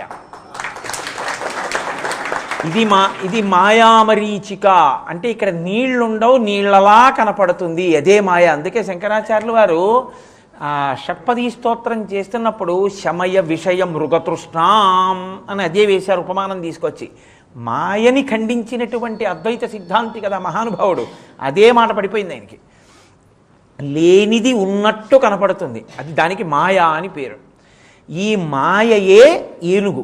ఎందుకో తెలుసా అండి, మాయ ఉన్నంతసేపు ఏం చేస్తాడంటే ఇదే నేను అనుకుని, దీని బంధువులే నా వాళ్ళు అనుకుని, నేను నాది తోటి అంటి పెట్టుకుని ఉంటాడు.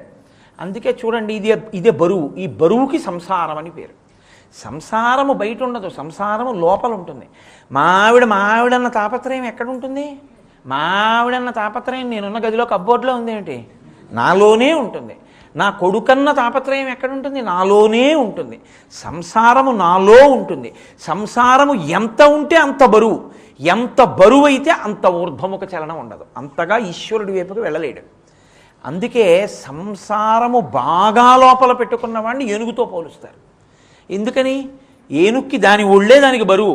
భూమి నుంచి పైకి చాలా తక్కువ ఎగరగలిగినటువంటి ప్రాణి లోకంలో ఒక్క ఏనుగి. కోడి కూడా కొంచెం అలా ఎగిరి కిందకి దూకుతుంది, ఏదైనా కాస్త ఎగురుతుంది భూమి నుంచి. బల్లి కూడా అలా ఎగురుతుంది. ఏనుగు మాత్రం అంగుళం మేర కూడా ఎగరలేదు పైకి. ఎందుకు ఎగరలేదు? దాని ఒళ్ళు దానికి బరువు. ఎందుకని అంటే దాని ఒళ్ళు దానికి బరువు అయినట్టే సంసారం అనేటటువంటి మాయ బాగా పట్టుకోవడం వల్ల బరువైపోయినటువంటి వాడు కూడా ఏనుగు లాంటి వాడే. అలాంటి ఏనుగులు చాలా కలిస్తే అదే జగము. జగత్ అంటే జాయతే గచ్చతే ఇది జగత్, వచ్చి వెళ్ళిపోయేటటువంటిది. అదే నిజం అనుకుని పట్టుకున్నవాడే జగత్. ఈ జగత్తు కొంచెం తిరిగేస్తే జగ గజ, ఈ గజ బుద్ధి వస్తే గజేంద్ర మోక్షణం. అది అష్టమస్కంధం. కాబట్టి ఇప్పుడు ఏనుగుని చంపి తోలు వల్లడం అంటే మాయని తెలుసుకోవడం. మాయని తెలుసుకోవడం దేనివల్ల సంభవిస్తుంది? శివానుగ్రహం వల్ల సాధ్యం అవుతుంది. కాబట్టి ఈశ్వరా నువ్వు ఏనుగు తోలు కట్టుకుంటావంటే మాయని స్వాధీనము చేసుకుని ఉన్నవాడివి. ఎవరా మాయ? మహామాయా విశ్వం భ్రమయసి పరబ్రహ్మ మహిషి. ఆ తల్లి ఆవిడ త్రిపుర సుందరి. ఇది వాళ్ళ దాంపత్యంలో ఉన్న గొప్పతనం ఏమిటో తెలుసా అండి? ఆవిడ త్రిపుర సుందరి, ఆయన త్రిపురాంతకుడు. వాళ్ళిద్దరిది అన్యోన్య దాంపత్యం. అలా ఎలా అవుతుందండి? ఆవిడ త్రిపుర సుందరి ఏమిటి, ఈయన త్రిపురాంతకుడు ఏమిటి? వీళ్ళిద్దరూ కలిసి ఉండడం ఎలా కుదురుతుంది? అంటే ఆవిడ మాయ చేసి తిప్పుతూ ఉంటుంది. తెర వేసేస్తుంది. మాయ అంటే తెర, వెనక ఈశ్వరుణ్ణి కనపడనివ్వదు, ముందున్న సంసారంలో తిప్పుతుంటుంది. ఆవిడ అనుగ్రహం కలిగిందనుకోండి, ఈ తెర ఎత్తేస్తుంది, శివుడు కనపడతాడు. శివశక్తి ఐక్యరూపిణి శివుడిలో కలుపుతుంది. అందుకని ఆవిడ అనుగ్రహం లేకపోతే ఆయన దొరకడు. అందుకని ఆవిడ త్రిపుర సుందరిగా ఉంటుంది. మూడు మీద నడిపిస్తూ ఉంటుంది ఆవిడ. భూత భవిష్యత్ వర్తమాన కాలములు, జాగ్రత్త స్వప్న సుషుప్తి ఇలా నడిపిస్తూ ఉంటుంది. మళ్ళీ అదంతా అమ్మవారి తత్వం, దేవీ తత్వంలో అది ప్రకాశిస్తుంది. కాబట్టి మహామాయా విశ్వం భ్రమయసి పరబ్రహ్మ మహిషి, ఈ మాయలో తిరిగేటటువంటి స్థితి నుండి బయటపడడం శివానుగ్రహం వల్ల కలుగుతుంది. ఇది ఆయన ఏనుగు చర్మం కట్టుకోవడం. కాబట్టి మోక్షాన్ని పొందడం, శివజ్ఞానం కలగడం, శివుడైపోవడం ఎప్పుడు సంభవం? ఆయన అనుగ్రహం ఉంటే. నా అనుగ్రహం లేనివాడు సంసారంలో తిరుగుతాడు తప్ప నన్ను పొందలేడు, నన్ను తెలుసుకోలేడు అని చెప్పడానికి ఏనుగు తోలు కట్టుకుంటాడు తాత్వికంగా. కాబట్టి ఇప్పుడు ఏమైంది? చేతకాక కట్టుకున్నాడా, పంచె లేక కట్టుకున్నాడా? చేతకాక, పంచె లేక, పంచె ఇచ్చేవాళ్ళు లేక కాదు ఆయన కట్టుకున్నది. నేను మాయని అధివసించి ఉన్నవాణ్ణి, మాయ నా భార్యగా నన్ను అనువర్తిస్తుంది, నా శాసనానికి లోబడుతుంది. నేను ఏం చెప్తే ఆవిడ అది చేస్తుంది. జ్ఞాన సంబంధరని, భక్తి అంటే పూనికండి. జ్ఞాన సంబంధరని 63 మంది నాయనార్లలో అగ్రస్థానంలో చెప్తారు ఆయన. ఆయన చిన్నతనంలో పుట్టగానే చాలా చిన్నపిల్లవాడిగా ఉండగా వాళ్ళ నాన్నగారు శివాలయంలో ఉన్నటువంటి కోనేటి వద్ద స్నానం చేసి సంధ్యావందనం చేసుకోవడానికి సాయంకాలం బయలుదేరి వెడుతుంటే ఆ పిల్లవాడు వెంటపడ్డాడు. నేను వస్తాను గుళ్ళోకి అన్నాడు. సరే రమ్మన్నారు వాళ్ళ నాన్నగారు. వెళ్ళిన తర్వాత వ్యాకరణ మంటపాలది ఉండేవి. వ్యాకరణం నేర్చుకుంటే శివాలయంలోనే నేర్చుకోవాలి అని. అందుకని ఆ వ్యాకరణ మంటపంలో పిల్లాడిని కూర్చోబెట్టి ఆయన కోనేటిలోకి వెళ్ళి ములుగుతున్నాడు. ఈ పిల్లాడు భయపడతాడేమో, నేను కోనేట్లో ములిగిన తర్వాత కనపడ్డగా ఒక క్షణం నాన్నగారు ములిగిపోయారు అనుకుంటాడేమో అని. నీకేమైనా భయం వేస్తే అంటే గబుక్కుని ఏదైనా కనపడవచ్చు, పిల్లాడికి భయం వేయచ్చు, తను ఎక్కడో దూరంగా ఉన్నాడు కోనేట్లో. ఆయన అన్నాడు, నీకేమైనా భయం వేస్తే అదిగో చూసావా ఆలయం గోడ మీద ఇద్దరు ఉన్నారు, వాళ్ళిద్దరూ పార్వతీ పరమేశ్వరులు అంటారు. నువ్వు నేను అమ్మా నాన్న అనుకుంటున్నావు కదా, కాదు, వాళ్ళే మాలో ఉండి అమ్మా నాన్నగా ఉంటారు. వాళ్ళే లోకానికంతటికీ అమ్మా నాన్నలు. నీకేమైనా భయం వేస్తే అమ్మా అంటుంటావు కదా, ఆవిడ వంక తిరిగి అమ్మా నాన్న అను, గబుక్కునొచ్చి నిన్ను కాపాడతారు. ఏ నాన్న అని చెప్పి వెళ్ళిపోయాడు. పిల్లాడు అలా చూస్తున్నాడు. ఆయన వెళ్ళిపోయి నీళ్ళల్లో మునిగాడు స్నానానికి. ఆయన మునగ్గానే పిల్లాడికి భయం వేసి నాన్నగారు నీళ్ళల్లో మునిగిపోయారనుకుని నాన్నగారు చెప్పిన మాట గుర్తొచ్చింది. వాళ్ళిద్దరికీ చెప్పన్నారుగా భయం వేస్తే. ఈయన ఇటు చూడడం మానేసి తండ్రి పైకి లేచాడు, కానీ అది చూడలేదు వాడు. ఇటు చూసి అమ్మా నాన్న అని ఏడుపు మొదలెట్టాడు. శంకరుడు అన్నాడు, పిల్లాడు అమ్మా నాన్న అని ఏడిస్తే అలా కూర్చుంటామేం, పదన్నాడు. గబగబా వృషభవాహనం ఎక్కువచ్చేశారు. ఎక్కువచ్చేసి కిందకి దిగ్గానే ఆవిడ తల్లి గబగబా పిల్లాడిని ఎత్తుకుని భయం లేదు నాన్న, భయం లేదు, మీ నాన్న వచ్చేస్తారంటోంది. ఆయన అన్నాడు, లోకములను కన్న తల్లివే, పసిపిల్లాడు ఏడిస్తే ఏం చేయాలో తెలియదు, పాలి సెద తీరుతాడు అన్నాడు. ఆవిడంది ఏమిటో తమాషా చెప్తున్నారు పాలిమ్మని, నా పాలు తాగితే మీరు తెలుస్తారంది ఆవిడ. అమ్మవారు అనుగ్రహం కలిగితే అయ్యవారు తెలిసిపోతాడు. ఆయన అన్నాడు, నీ తెలిసిపోతే తెలిసిపోయాను, పాలి అన్నాడు. ఆవిడ పాలిచ్చింది. వాడు 4 గుటకలు తాగాడు అమ్మవారి యొక్క స్తన్యము నుండి. ద్రవిడ శిశువు అని శంకరాచార్యులు వారు స్తోత్రం చేశారు. వెంటనే ఆ పసిపిల్లవాడికి పార్వతీ పరమేశ్వరులు ద్యోతకమైపోయారు, మాయ విడిపోయింది. ఆ పిల్లవాడి నోటి మీద పాలున్నాయి, తండ్రి సంధ్యావందనం చేసుకొచ్చేస్తున్నాడు. వాళ్ళిద్దరు అంతర్ధానం అయిపోయారు. తండ్రి వచ్చి కొడుకుని ఎత్తుకున్నాడు. ఎందుకంటే నోటి మీద పాలున్నాయి, ధూర్తుడా అని ఎవరి పాలు తాగే ఉన్నాడు. వాడు పత్తికం పాడాడు. పత్తికం అంటే మనం దండకం ఎలా పాడతామో తమిళ సంప్రదాయంలో పత్తికం అంటారు. ఆ పిల్లవాడు పత్తికం పాడుతున్నాడు. తండ్రి ఆశ్చర్యపడి ఏమిటి ఇంత వాంగ్మయం వీడికి ఎక్కడదని వాడిని ఎత్తుకుని గుళ్ళోకి ఎడుతున్నాడు దర్శనానికి. వాడు చిటికెలు వేస్తూ ఇలా తప్పట్లు కొడుతూ వాడు పాడుతుంటే ఆ చిన్ని చేతులు కందిపోతున్నాయని పార్వతీ పరమేశ్వరుడు పైనుంచి వాడు భజన చేయడానికి తాళాల కింద వదిలేరు. ఆయన ఎక్కడికైనా శివాలయానికి వెడితే పార్వతీ పరమేశ్వరులు ఆలయంలో చెప్పి పల్లకీ పంపించేవారు, వెళ్ళి తీసుకురమ్మని. శివుడు ఎక్కే పల్లకీలో వచ్చేవాడు జ్ఞాన సంబంధాలు. అంతటి గొప్ప స్థితిని పొందారు. ఇది నేను చెప్పింది అబద్ధం అనుకుంటున్నారేమో. జ్ఞాన సంబంధర్ వెళ్ళినటువంటి గుళ్ళు ద్రవిడ దేశంలో ఇప్పటికీ ఉన్నాయి. ఈశ్వరుణ్ణి నమ్ముకున్నటువంటి వాళ్ళు వాళ్ళ వైభవంతో నిలబెట్టినటువంటి దేవాలయాలు ఎన్ని దేవాలయాలు ఉన్నాయో. ఈ మాట అన్నాను కాబట్టి నేను చెప్పకుండా ఉండలేకపోతున్నాను. అభిరామ భట్టు అని పూర్వం ఒక మహాభక్తుడు ఉండేవాడు. ఆయన ఎప్పుడూ అమ్మవారి దేవాలయంలో కూర్చుని ఉండేవాడు. తిరుకడై ఊర్ అంటారు. షష్ఠి పూర్తులన్నీ చేసుకుంటుంటారు అక్కడ ఇప్పటికీ. తిరుకడై ఊర్ అని అక్కడ మార్కండేయ మహర్షి ఆ ఎదురుగుండా ఉన్నటువంటి సరోవరంలో నీళ్లు కమండలంలో పట్టుకుని పరమశివలింగానికి అభిషేకం చేయడానికని వెళ్ళారు. వెళ్ళి ఇలా అభిషేకం చేస్తుంటే అందులో చిన్న జాజి కొమ్మ ఉండిపోయింది. ఆ జాజి కొమ్మ శివలింగం మీద పడి కిందకొచ్చింది. పానవట్టంలోంచి వెళ్ళి ఏదో గుళ్ళో రావి చెట్టు మొలిచినట్టు అక్కడ మట్టి ఉంటే ఆ మట్టిలో ఆ జాజి తీగ తగులుకుని తీగ పెరిగింది. జాజి తీగ కదా అని వదిలేశారు. అది గుడి మీద పాకింది. ఇప్పటికీ ఒక్క తిరుకడవయ్యూరులో మాత్రం జాజి తీగ 365 రోజులు పూలు పూస్తుంది. అది మార్కండేయ మహర్షి కమండలంలోంచి పడింది. ఆ తిరుకడైవూరులో అమ్మవారి సన్నిధానంలో కూర్చుని ఆ అభిరామ భట్టు అనేటటువంటి భక్తుడు ఎప్పుడు అమ్మవారిని లోపల దర్శనం చేస్తుండేవాడు. నిన్ననేగా మీకు నేను శ్రీపతి పదార విందే 1:45 నిమిషాలు ఎంతో అదే పట్టేసింది. లోపల దర్శనం ఎలా అవుతుంది అన్న దాని గురించి మాట్లాడాను. ఆయన లోపల అమ్మవారిని దర్శనం చేసి పొంగిపోతున్నాడు. ఆయన పొంగిపోతున్నప్పుడు అమ్మవారి ముఖమండలం కనపడుతోంది అభిరామ భట్టుకి. ఆవిడ ముఖం ఎలా ఉంటుంది? పూర్ణచంద్రబింబం ఎలా ఉంటుందో అలా ఉంటుంది. అటువంటి పూర్ణచంద్రబింబం లాంటి ముఖమండలాన్ని చూస్తూ ధ్యానంలో ఉన్నాడు. బాహ్యస్మృతి లేదు. అప్పుడే తంజావూరు మహారాజు గారు గుళ్ళోకి వచ్చారు. మహారాజు వస్తున్నాడని అందరూ లేచి నిలబడ్డారు. ఈయనొక్కడు ధ్యానంలో ఉండి లేవలేదు. మహారాజు ఆగి అన్నాడు, వీడొక్కడు లేచి నిలబడలేదు, ఎవరు వీడని అడిగారు. చంపేస్తాడేమో అవిధేయతని, పరమభక్తుడు పాపం అని అక్కడ ఉన్న వాళ్ళు అన్నారు, మహారాజా ఉన్మాది, తాగుతూ ఉంటాడు, అందుకు నా మత్తులో ఉన్నాడు, క్షమించండి అన్నారు. మహారాజు గుళ్ళోకి వెళ్ళాడు. పూజలు పూర్తి అయిపోయి మళ్ళీ వస్తున్నాడు. ఆయన అలాగే ఉన్నాడు. మహా తేజోమూర్తిగా ఉన్నాడు. ఆయన అమ్మవారి ముఖాన్ని చూస్తూ ఉండిపోయాడు. ఉండిపోతే తెల్లబోయాడు ఆ వచ్చినటువంటి రాజు. ఇతను ఉన్మాది కాడు, త్రాగుబోతు కాడు, మీరు అబద్ధం చెప్తున్నారు, ఇతను ధ్యానంలో ఉన్నాడు, ఎవరో మహాపురుషుడని నేను అనుకుంటున్నాను. వాళ్ళన్నారు కాదు ఉన్మాది అన్నారు. అబద్ధం చెప్పామని తెలిస్తే ఏమని అంటాడు. ఆయన అన్నాడు కదపండి ఒకసారి అన్నాడు. వాళ్ళు కదిపారు. ఆయన బహిర్ముఖుడయ్యాడు. ఆయనకి ఇంకా అమ్మవారి ముఖాన్ని పౌర్ణమి చంద్రబింబంలా చూస్తున్న సన్నివేశం గుర్తుండిపోయింది. రాజు అన్నాడు ఇవాళ ఈ తిథి అన్నాడు. ఆయన అన్నాడు పౌర్ణమి అన్నాడు.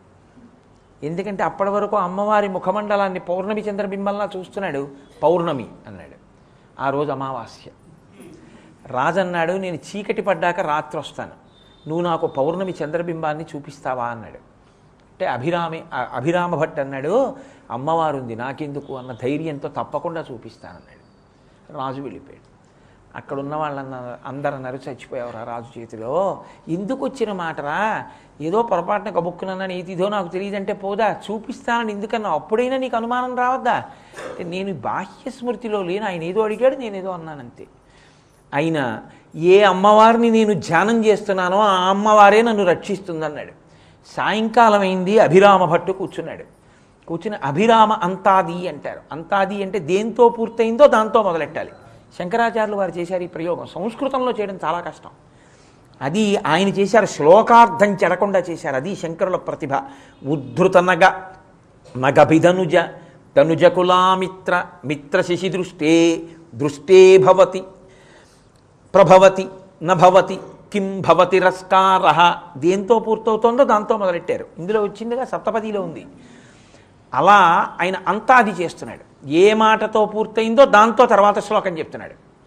ద్రవిడ భాషలో చెప్తుంటే 63వ శ్లోకం అనుకుంటాను. దగ్గరికి వచ్చేటప్పటికి తంజావూరు మహారాజు వచ్చాడు. వచ్చి ఈయన ఉన్నటువంటి అరుగు దగ్గరికి వచ్చాడు. వచ్చి ఏది చంద్రబింబం అని అడిగాడు. కటిక చీకటి అమావాస్య, ఏది చంద్రబింబం అన్నాడు. ఈయన అదే పనిగా అమ్మవారి మీద శ్లోకం చెప్తున్నాడు. అమ్మవారు చూసింది. ఇక రాజు చంద్రబింబాన్ని చూపించలేదు కాబట్టి ఇతని కుత్తుక కత్తిరించండి అనబోతున్నాడు. అమ్మవారు వెంటనే తన చెవి తాటంకాన్ని ఒకదాన్ని తీసి ఆకాశంలోకి విసిరింది. గుండ్రగా ఉన్న ఆ తాటంకం మిరిసిపోతున్న చంద్రబింబంలా ప్రకాశించింది. వెంటనే ఆయన అభిరామ భట్టు కాళ్ళ మీద పడి అమావాస్య నాటి రాత్రి పౌర్ణమి చంద్రబింబాన్ని చూపించావు. అమ్మవారి చెవి తాటంక దర్శనమైంది నీకు, నీ వల్ల నాకు అని ఆయన కాళ్ళ మీద పడి ఆయన్ని సత్కరించాడు. ఇప్పటికీ ద్రవిడ దేశంలో చాలామంది ఆడపిల్లలకి అభిరామి అని పేరు పెట్టుకుంటారు. అక్కడ అమ్మవారి పేరు అభిరామి. నాకు కంచీపురంలో మంచి స్నేహితుడు ఉన్నాడు, శంకర్ అని. ఆయన కూతురు పేరు అభిరామి. ఆయన తిరుకడై ఊర్లో ఉన్నటువంటి అమ్మవారి పేరు పెట్టుకున్నాడు. చక్కటి పేర్లు. అమ్మవారి పేర్లు ఎంత గొప్పగా ఉంటాయో మన ప్రారంధం ఏమిటో అన్నీ వదిలేసాము. అక్కర్లేని ఎంత అసహ్యకరమైన పేర్లు, ఇప్పుడు అవి ఎందుకు తలుచుకోవడం. కాబట్టి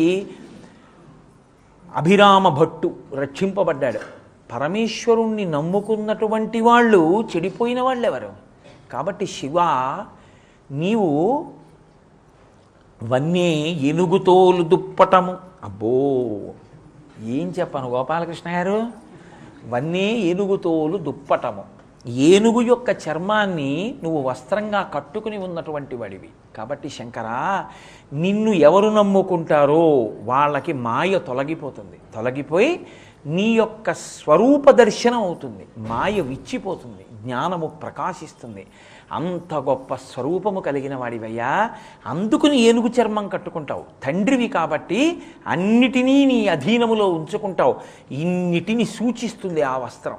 అందుకు కదా పరాత్పరుడవని, ఇంత గొప్పవాడవని నారాయణుడు అంతటివాడు నీ యందు మనసు పెట్టాడు. నిన్ను ఆయన నీ కొరకు తపించడానికి, నీ దర్శనం కోసం ఆయన అలమటించడానికి, నీ శరీరంలో సగ భాగాన్ని కోరుకోవడానికి ఇది కదా కారణం. ఇంత గొప్పవాడివి కదా. అది ఎప్పుడు వస్తుంది? చేర్చెన్ నారాయణుడెట్లు మానసమున్ శ్రీకాళహస్తీశ్వర. దాన్ని ఇంకో కోణంలో తెచ్చి ముందుకు తగిలించండి. ఇప్పుడు స్తుతి పాఠం వస్తుంది. వన్నే ఏనుగుతోలు దుప్పటము, వన్నే ఏనుగుతోలు దుప్పటము, చేగిన్నే బ్రహ్మకపాలము. ఆయన బువ్వా కాలకూటంబు. తర్వాత అది కదండి, వన్నే ఏనుగుతోలు దుప్పటము, బువ్వా కాలకూటంబు. ఆయన తినేటటువంటి ఆహారం చూస్తే హలాహలం. విషాన్ని తింటాడు. విషాన్ని తినడం ఏమిటి లోకంలో? విషాన్ని ఎవరు తినరు. ఏమీ లేదనుకోండి, ఇంకా పరమ దరిద్రుడు అనుకోండి, ఏమీ దొరకకపోతే ఏం చేస్తాడంటే పెంటపోగు మీద పడేసినటువంటి పదార్థాన్ని కుక్కలతో సమానంగా పోరాడి ఆ పదార్థాన్ని తీసుకుని తింటాడు తప్ప విషాన్ని ఎవడూ తిండు. ఎందుకంటే లోకంలో ఎవరికైనా తాను ఉండాలని ఒక కోరిక ఉంటుంది శరీరంతో. ఆ శరీరం పడిపోతుంది విషం తింటే. ఏమీ లేకపోతే మంచినీళ్ళు తాగుతాడు, మంచినీళ్ళు తాగిపోతే స్పృహ తప్పుతాడు, కానీ విషాన్ని మాత్రం తాగడం. నువ్వో విషాన్ని తిన్నావు. కాబట్టి శంకర, ఏమిటి ఆ విషం తినడం ఏమిటి? విషం తిన్నావు నింద. విషం తిన్న నీ యందు నారాయణుడు మనసు పెట్టాడు. మళ్ళీ వెనక నుంచి ముందుకు తెచ్చి తగిలించండి, స్తుతి పాఠం వస్తుంది. ఎందుకు తిన్నాడు? ఆయనకి లేక తిన్నాడా, చేత కాక తిన్నాడా? కాదు. మహానుభావుడు పోతన గారు భాగవతంలో వర్ణిస్తారు. భూతాత్మ భూతేశ భూతభావన రూప దేవమహాదేవ దేవవంద్య, ఈ లోకములకెల్ల ఈశ్వరుండవు నీవు, బంధమోక్షములకు ప్రభుడ నీవు, ఆర్త శరణ్యుండవగు గురుండవు నిన్ను ఎల్లరము పూజింపవచ్చినాము, శక్తియుతుడవీవు, శబ్దయోనివీవు, సకలాంతరాత్మవీవు. కాబట్టి ఈశ్వర, నీవే ఈ సమస్త బ్రహ్మాండమునకు అధినాథుడవు. అన్నీ నీలోంచి వచ్చినవి. కాబట్టి హాలాహలాన్ని తినగలిగిన వాడివి నువ్వు ఒక్కడివి. నువ్వే పుచ్చుకో అన్నారు. శివస్వరూపం అంటే మనం ఏమనుకుంటామంటే ఇదో ఇలా ఉన్నాడు అనుకుంటాం. కాదు, అసలు శివుడంటే ఎవరో పోతన గారు చెప్పారు. అగ్నిముఖంబు పరాపరాత్మకమాత్మ, కాలంబు గతి, రత్నగర్భ పదము, శ్వసనంబు నీ యూర్పు, రసన జలేషుండు, దిశలు కర్ణంబులు, దివము నాభి, సూర్యుండు కన్నులు, శుక్లంబు సలిలంబు, జఠరంబు జలధులు, చెదలు శరము, సర్వౌషధులు రోమచయ్యము, శల్యంబు లద్రులు, మానసమృతకరుండు, ఛందములు ధాతువులు, ధర్మసమితి హృదయము, ఆస్యపంచకము ఉపనిషదాహ్వయంబు అయిన నీరూపు సదసత్వమై శివాఖ్యై స్వయంజ్యోతి అయి ఒప్పు ఆజ్యమగుచు అన్నారు. ఆయన అడుగు తీసి అడుగు వేస్తే కాలం. కాబట్టి అగ్నిముఖంబు, అగ్నిహోత్రమే ఆయన ముఖం. పరాపరాత్మకమాత్మ, సర్వత్ర నిండిపోయినటువంటి ఆత్మ చైతన్యమే ఆయన ఆత్మ. పరాపరాత్మకమాత్మ, కాలంబు గతి, రత్నగర్భ పదము, శ్వసనంబు నీ యూర్పు, రసన జలేషుండు, సమస్తము నీలో ఉన్నాయి. కాబట్టి ఈశ్వర, మీరు పుచ్చుకోవాలి హాలాహలం. ఎవరు పుచ్చుకుంటారు, ఎవరు రక్షిస్తారు? అంటే ఆయన పుచ్చుకున్న వాళ్ళందరూ చచ్చిపోతున్నారు. పుచ్చుకున్న వాళ్ళు కాదు, అసలు పుచ్చుకున్నవాడు లేడు. అది వెళ్ళిన చోటల్లా అందరూ చచ్చిపోయారు. ఇప్పుడు తను పుచ్చుకుంటానంటే అడ్డుపడుతుందేమో భార్య అనుకున్నాడు. అది ఆయన రక్షకత్వం. ఆయన ఏమన్నాడో తెలుసా అండి? బతిమాలాడు అమ్మవారి దగ్గరికి వెళ్ళి. కంటే జగముల దుఃఖము, వింటే జలజనిత విషపు వేడిమి, ప్రభువయ్యుంటకు ఆర్తుల ఆపద గింటించుట దాన ఫలము దానం కీర్తి మృగాక్షి. ఎవడు బతిమాలుకుంటాడండి? లోకం కోసం విషం తాగుతానంటాడా ఎవడైనా? పార్వతీదేవి దగ్గరికి వెళ్ళన్నాడు. కంటే జగముల దుఃఖము, వీళ్ళందరూ మన పిల్లలు పార్వతి, ఎలా ఏడుస్తున్నారో చూడు, హాలాహలం వచ్చేస్తోందని. వింటే జలజనిత విషపు వేడిమి, ఆ నీటిలోంచి వచ్చినటువంటి హాలాహలం యొక్క వేడి గురించి విన్నావా? ప్రభువయ్యుంటకు ఆర్తుల ఆపద గెంటించుట దానఫలము దానం కీర్తి మృగాక్షి. తల్లిదండ్రులం మనం ఉండగా పిల్లలు అలా బాధపడ్డమా? నాన్నగారికి ఒంట్లో బాగులేదు, నాన్నగారిని హాస్పిటల్లో జాయిన్ చేశారు, టైఫాయిడ్ వచ్చి. ఎంత కష్టపడి పెంచాడో కొడుకుని. ఒరే నాన్న ఒక్కసారి రారా, మీ నాన్నగారు హాస్పిటల్లో ఉన్నారు, అప్పుడప్పుడు కలవరిస్తున్నారు, ఒక్కసారి రారా అని అమ్మ ఫోన్ చేసింది. అమ్మ ఈ మధ్యనే ప్రాజెక్ట్ వచ్చిందమ్మా కొత్తగాను, సెలవు పెడితే తీసేస్తున్నారు, రెసిషను. అమ్మ నాన్నగారికి అంతగా ఒకవేళ ఏమైనా ఇబ్బందిగా ఉంది అని డాక్టర్లు అంటే పిలమ్మా అన్నాడు. తల్లి చాలా బాధపడి ఫోన్ పెట్టేసింది. ఆ తర్వాత ఇంకా ఆవిడ చెప్పలా. 4 రోజులైంది, తగ్గిపోయింది భర్తకి, ఇంటికి వెళ్ళిపోయారు. ఆవిడ సంతోషంగా ఉంది. కోడలు ఫోన్ చేసింది 1 వారం పోయాక. మీ అబ్బాయి రాత్రి పగలు ఆఫీస్కి వెళ్ళి ఉద్యోగం చేసి కనపడ్డవన్నీ తిన్నారు, ఇప్పుడు మీ అబ్బాయికి జాండిస్ అన్నారు, హాస్పిటల్కి తీసుకెళ్ళినాం, 2 రోజులు హాస్పిటల్లో ఉండమన్నారు, నాన్నగారిని కలవరిస్తున్నారు, అత్తయ్య గారు మామయ్య గారిని తీసుకుని రారా అంది. అంటే వెంటనే ఆవిడ కళ్ళొత్తుకుని, చూసారా ఫోన్ చేస్తే మొన్న మీరు హాస్పిటల్లో ఉన్నారంటే ధూర్తుడు రాలేదు, ఇప్పుడు కోడలు ఫోన్ చేస్తోంది రమ్మని, ఇలాగే ఉంటాయి అంది. ఆయన అన్నాడు, ఏమిటే వాళ్ళు పిల్లలు, వాళ్ళతోనా పట్టింపు, మనం ఉన్నదెందుకు తల్లిదండ్రులం, వాడికి కష్టం వచ్చినప్పుడు వెళ్ళడానికి. ఎంత బతిమాలాడండి. హరిమది ఆనందించిన హరినక్షి జగంబులెల్లయ ఆనందించున్, హరియును జగములు మెచ్చగ గరళము వారించుటప్పు కమలదలాక్షి. ఆడపిల్లకి భర్త చాలా ఐశ్వర్యవంతుడు అనుకోండి, చిన్న భేషజం ఒకటి ఉంటుంది. పుట్టింటి వారికి ఏదో చాలా అవసరం వచ్చింది, ఈయన చాలా ఐశ్వర్యవంతుడు. ఏమండి మా అన్నయ్యకి అనుకోకుండా చాలా అవసరం వచ్చిందిట, మీరు కొంచెం 1,00,000 రూపాయలు మీరు సర్దకూడదు, మీరు సర్దేస్తే వాడు గట్టును పడిపోతాడు, తర్వాత ఇచ్చేస్తాడు లేండి అందో.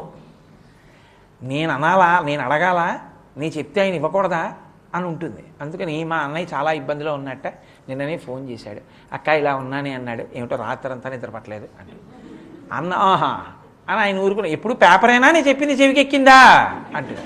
అంటే ఆయన అంటే తృప్తి, ఆయన అనలేదనుకోండి అప్పుడు తానే బయటపడుతుంది. సరే ఇద్దాంలే కాదు ఇవాళ పంపించండి, ఆ పంపించేస్తానులే అన్నాడు అనుకోండి, నేను అనాలి, అన్నాకంటారు మీరు అంటుంది కదండి. ఇది అక్కడి నుంచి ఉన్న తత్వం, ఆది దంపతుల దగ్గర నుంచి ఉన్నది. ఆయన అన్నాడు, మీ అన్నయ్య స్థితికారకుడు కదా నారాయణుడు శ్రీ మహావిష్ణువు, ఆయన ఈ లోకాల్ని రక్షించాలి. హరిమది ఆనందించిన హరినక్షి జగంబులెల్లయ ఆనందించను, మీ అన్నయ్య రక్షించాలి. కానీ హాలాహలానికి మీ అన్నయ్య కూడా పారిపోయి వచ్చేసాడు సముద్రం దగ్గరికి. కాబట్టి ఆయన వచ్చి బయట నుంచి బావగారు మీరు బుచ్చేసుకోండి అంటున్నాడు. మీ అన్నయ్య సంతోషిస్తే లోకాలు సంతోషిస్తాయి, ఎందుకంటే స్థితికారుడు కదా. అసలు ఎక్కడున్నాయండి శివకేశవ భేదాలు, ఎక్కడా లేవు, వాళ్ళిద్దరిది అంత అన్యోన్యత. కాబట్టి మీ అన్నయ్య సంతోషిస్తాడు, మీ పుట్టింటి వాళ్ళందరూ సంతోషిస్తారు, బావగారిని ఆదుకున్నానని నాకు తృప్తి ఉంటుంది, పుచ్చేసుకుంటాను పార్వతి. ఏమిటి విషయం, ఎవరి కోసం, లోకం కోసం పుచ్చేసుకుంటా అంటాడు. నాకేమైనా అయిపోతుంది అనుకుంటున్నావా? శిక్షింతు హాలాహలమును భక్షింతును మధుర సూక్ష్మ పలరసముక్రియన్ రక్షింతు ప్రాణికోట్లను వీక్షింపుము నీవు నేడు వికచాబ్జముఖి. క్షకారం పడితే కష్టంతో కూడుకున్నదని గుర్తు, తేలిగ్గా చెప్తున్నాడు. కానీ శిక్షింతు హాలాహలమును, హాలాహలానికి శిక్ష వేస్తాను, భక్షింతును మధుర సూక్ష్మ పలరసముక్రియన్. ఎలా తింటానో తెలుసా విషయాన్ని? కిస్మిస్ పండు తిన్నట్టు తింటాను. దానికి ఏం పళ్ళు ఉండక్కర్లేదు, చెగోడీలు పెడితే పళ్ళు ఊడిపోయి రానాలి, కానీ కిస్మిస్ పండు పెడితే పళ్ళు ఎందుకండి? పళ్ళన్నీ ఊడిపోయినా దవడల పెట్ట మధ్య నొక్కేస్తే టక్కని చితికిపోయి తీయటి రసాన్ని జిమ్మేస్తుంది.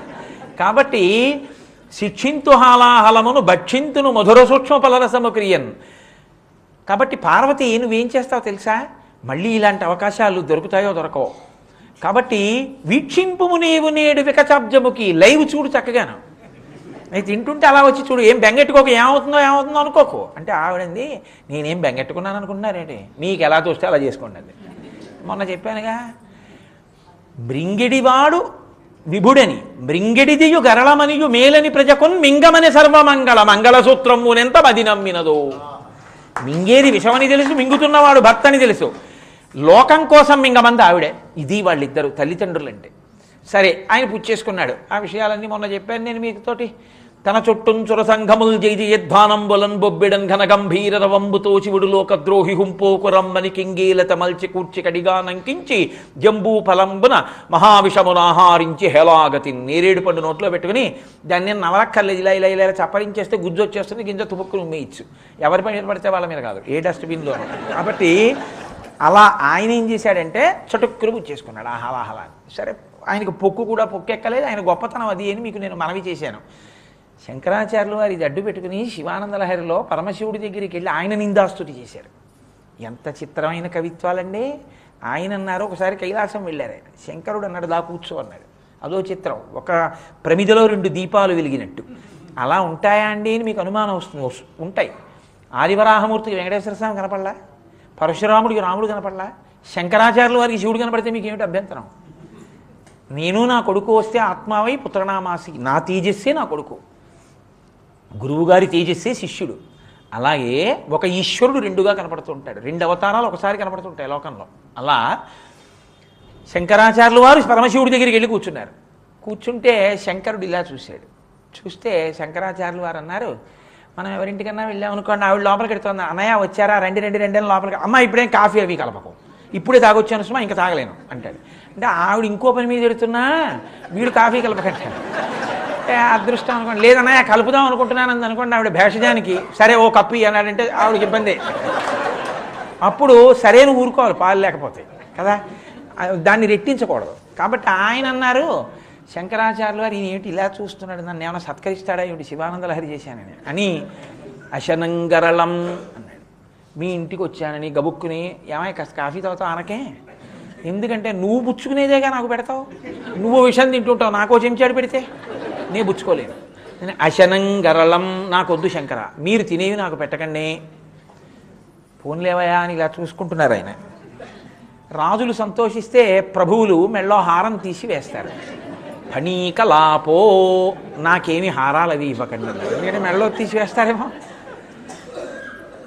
ఫోన్లే అని ఇలా చూస్తున్నారు. బట్టల జత పెడతాడా ఏమిటి, బట్టలు పెడతాడని. వసనం చర్మచా, ఏనుగు చర్మం కట్టుకుంటావు, నాకు పెట్టకండి ఏం బట్టలు. ఇలా చూశారు. పాపం పాదచారి అయి ఆసీతు హిమాచల పర్యంతం తిరిగారు మహానుభావుడు. ఫోన్లే ఒక వాహనం ఇస్తే బాగుంటుంది కదూ అని ఇస్తాడేమో. వాహనం మహోక్ష, ఎప్పటి ఎద్దు అది, ఎన్ని వందల సంవత్సరాల క్రితందో ఆ ముసలి ఎద్దు నాకు ఇవ్వకండే, మీరు పొరపాటున కూడా మీకున్నదా ఒకటే వాహనం. వాహనం మహోక్ష, మరి ఏమిమ్మంటావు. మమ దాస్యసి కిం కిమస్తి శంభో తవ పాదాంబుజ భక్తిమేవ దేహి, నాకు ఇవన్నీ వద్దు, మీ పాదముల యందు భక్తి ఇవ్వండి చాలా. అంటే నిజంగా శంకరుడి దగ్గర ఇవన్నీ చేతకాని ఉన్నాయని మీరు అనుకుంటున్నారా? ఆయన నిందాస్తుతి చేశారు ఆయన వైభవం, అందుకని భక్తిని అడిగారు ఆయన పాదముల యందు. అలా ధూర్జటి కూడా శంకరాచార్యుల వారిని దృష్టిలో పెట్టుకుని స్తోత్రం చేస్తున్నారు, ఈ పద్యాన్ని రచన చేస్తున్నారు. కాబట్టి ఆయన హాలాహలాన్ని భక్షించాడు అంటే ఆయన తినడానికి లేక కాదు, ఆయనకి ఎవడూ పెట్టేవాడు లేక కాదు. శివాలయాల్లో పెట్టే కొబ్బరికాయలన్నీ ఏమైపోయినట్టు అది కాదు, మనని రక్షించడానికి ఆయన హాలాహలం పుచ్చుకున్నాడు. తెల్లగా మణిలా ఉండేటటువంటి శంకరుడి కంఠం మీద మత్సపడింది. గరళకంఠుడు, నీలకంఠుడు, శ్రీకంఠుడు అయ్యాడు. మన కోసమని ఒంటి మీద మచ్చ తెచ్చుకున్నాడు మహానుభావుడు. చిన్న మచ్చ వస్తే అబ్బో ఇంత అందమైన ఒళ్ళు మచ్చ వచ్చిందని 30 ప్లాస్టిక్ సర్జరీలు చేయిస్తారు. ఆయన లోకానికి మచ్చ తెచ్చుకున్నవాడు, లోకం కోసం మచ్చ తెచ్చుకున్నవాడు. కాబట్టి శంకర, నువ్వు విషం తినడం వల్ల కదా మేము బతికున్నాం, లేకపోతే ఎప్పుడో హాలాహలంలో మేము అందరం కాలిపోతాం. కాబట్టి శంకర, నువ్వు కదా లోకశంకరుడు అంటే. శంకరోతి ఇది శంకర, లోకమునకు శుభం చేసేవాడు అంటే నువ్వేనయ్యా తండ్రి. కాబట్టి వన్నీ ఏనుగుతోలు దుప్పటము బువా కాలకూటంబు, ఈ 2 ఇవాళ పూర్తి చేశాను. ఇంకా పద్యం పూర్తవుతుందని నాకేం ఆశ లేదు. అందుకని రేపటి రోజు ఉదయం మళ్ళీ మిగిలిన వాటిని పూర్తి చేసే ప్రయత్నం చేస్తాను. ఎందుకంటే అది ఆ పద్యం అయిపోతుంది రేపని మీరు అనుకోకండి. ఎందుకంటే ఇవి చెప్పడం ఒక ఎత్తు, ఆయన యందు నారాయణుడు మనసు ఎలా పెట్టాడో చెప్పడం మూడో ఎత్తు. నిందా స్తుతి నారాయణుడు పెట్టి ఏమైంది మూడింటిని ఆ పద్యంలోకి తెచ్చారు దూర్జటి. అది రచన అంటే, అది భక్తి అంటే. కాబట్టి రేపటి రోజున ఆ పద్యాన్ని పూర్తి చేసే ప్రయత్నం చేస్తాను. ఆ పైన శివానుగ్రహం. మంగళాశాసన పరై మదాచార్య పురోగమై సర్వైశ్చ పూర్వైరాచార్యై సత్కృతాయాస్తు మంగళం. మంగళం కోసలేంద్రాయ మహనీయ గుణాత్మనే చక్రవర్తి తనూజాయ సర్వభౌమాయ మంగళం. ఉమాకాంతాయ కాంతాయ కామితార్థప్రదాయినే శ్రీగిరీశాయ దేవాయ మల్లినాథాయ మంగళం. కరచరణకృతం వా కర్మవాక్కాయజం వా శ్రవణనైనజం వా మానసం వాపరాధం విహితం వా సర్వమేత్తక్షమస్వ శివ శివ కరుణాబ్ధే శ్రీ మహాదేవ.